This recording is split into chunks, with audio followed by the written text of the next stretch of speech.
1994 was when we finally started playing games. Terry Poyer and I had been coaching over at Coronado High School because CSCS didn't have a football team. And there were some parents who wanted some of those opportunities.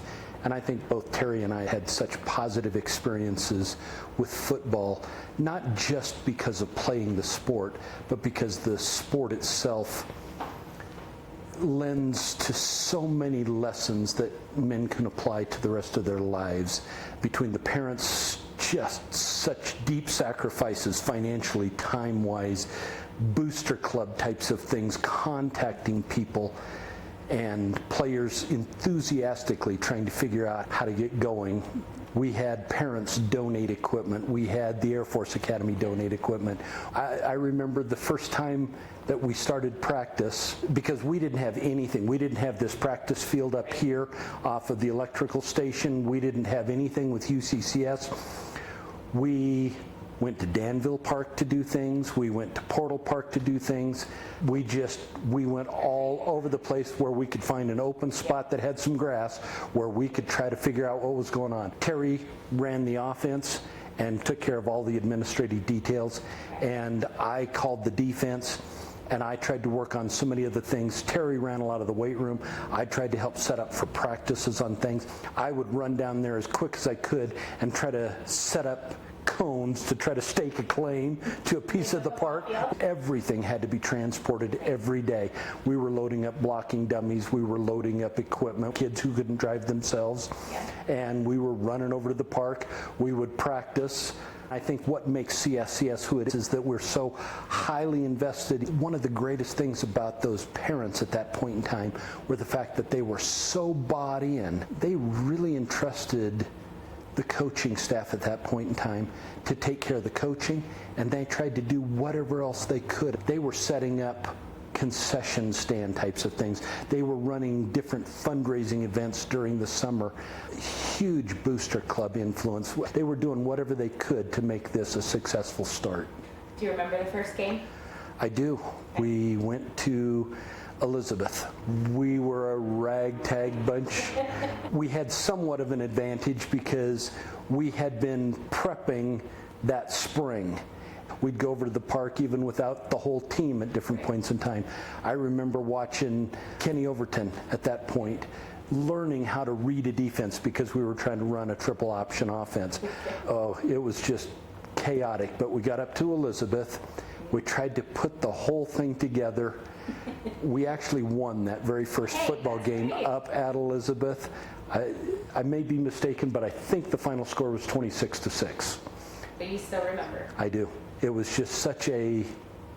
That's a victory. It is. After all of that. And not only a victory on the field, but you'd have thought we'd have won the Super Bowl. We were underdogs, whatever, all of those cliches that go along with it. Yeah.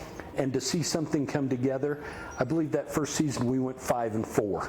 So it looks like there was 28 on that first roster. There are some great athletes on there. Some of them I haven't seen in 30 years. Sometimes you hear things from somebody who's talked to them, but yeah, it's going to be fun to see as many of them as are going to show up.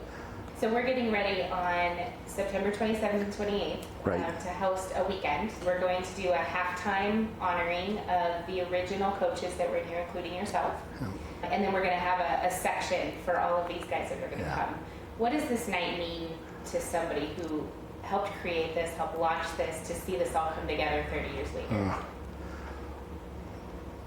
I can only speak for myself because it's going to mean different things to everybody that's part of this. I guess I liken this to watching stories about the pioneers. They knew there was something better and they wanted to be part of getting something started, getting something established. So they grabbed whatever they could grab, they put it in those Conestoga wagons, they hooked it up, and they took chances, and they invested and set so many foundations for what would now, here we are 30 years later, this program has developed into something. This is something that I'm sure these guys are going to look back and be very proud of, that they were in on the ground floor of.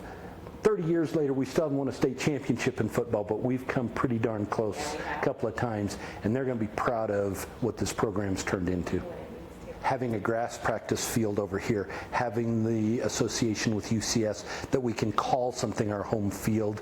I think eventually I'd love to be able to walk out the locker room door that's our locker room and walk onto a field that's our field. I think there's our name in the middle. Right, has our name in the middle, has our mascot at the 50-yard line, has our school name in the end zones. I think that's still a dream to be realized, but Yeah, but we're getting there. we're getting there. There are so many stories, not only from this team, but from, yes, this year's 30 years celebrating those guys, but I think everybody who's ever been a part of CSCS football has stories and is related to this, is part of this whole celebration, because they've invested from 30 years ago even to this year's team. If you played football for us here at CSCS over the past 30 years, we would love to have you out to talk to our boys, to be there to cheer us on as we beat Platte Canyon for the 4th time since I've been here. So hope to see you all there, hope to meet everybody.